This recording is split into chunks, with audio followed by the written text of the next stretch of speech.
Hey, Hudson First Youth, this is Ben Mitten, and I wanted to do these videos with you. There's no real hard agenda about what we talk about.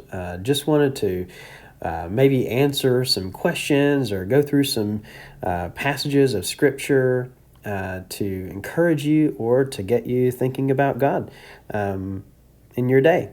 And so I hope these are a blessing to you. And today I wanted to talk about a question. And that question would be, has God left a witness about his existence? So can we have a good assurance or reason to know that God exists? And can everybody? And so throughout the world,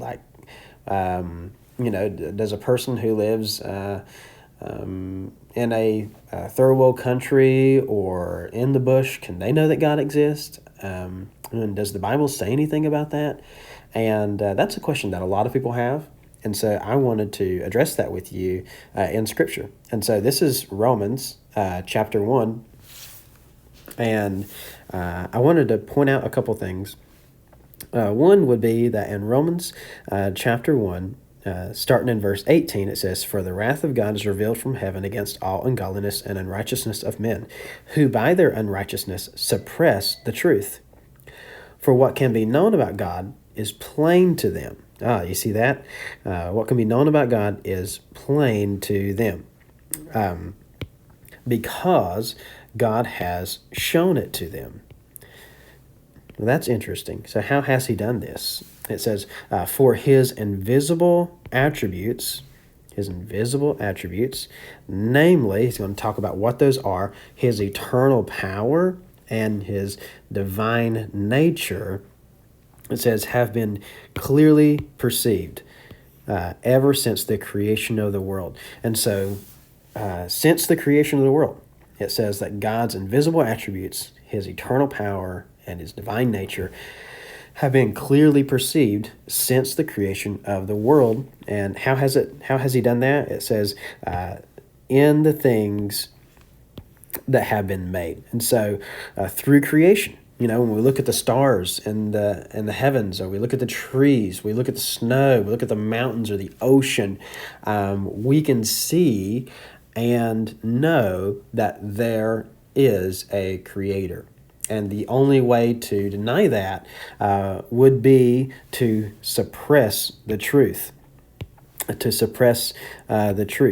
And what happened, what Paul says that has happened, is that people have done exactly that. They have exchanged the glory of the immortal God for images resorting mortal man, birds, animals, and creepy things.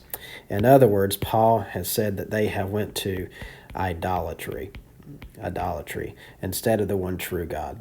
But really, everyone is without excuse. Okay? And so this is what theologians call general revelation. And in this part, it is, of course, through creation.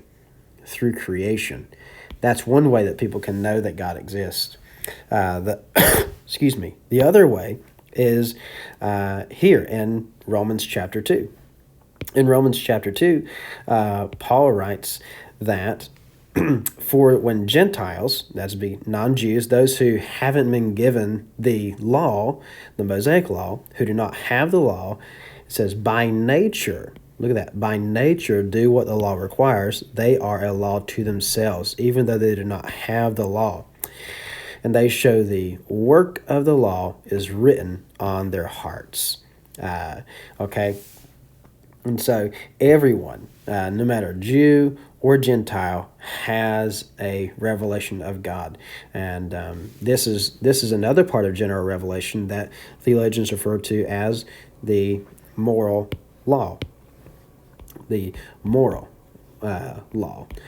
And so either way, a person can know that there is a creator, and that they can know that they are morally accountable to their Creator. And so God has left sufficient revelation of Himself to everyone, no matter where they are or who they are. Since the creation of the world, people can know that there is a God, a Creator of the heavens and the earth, and that there is a moral law that they ought to follow, but everyone recognizes they don't measure up to it.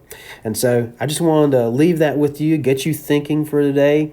And maybe tonight or throughout the day, as you're looking around, looking at nature, and making moral choices as we do every day, you can think, hey, that is a testimony to the God of the universe. All right, I hope you have a great day. God bless you.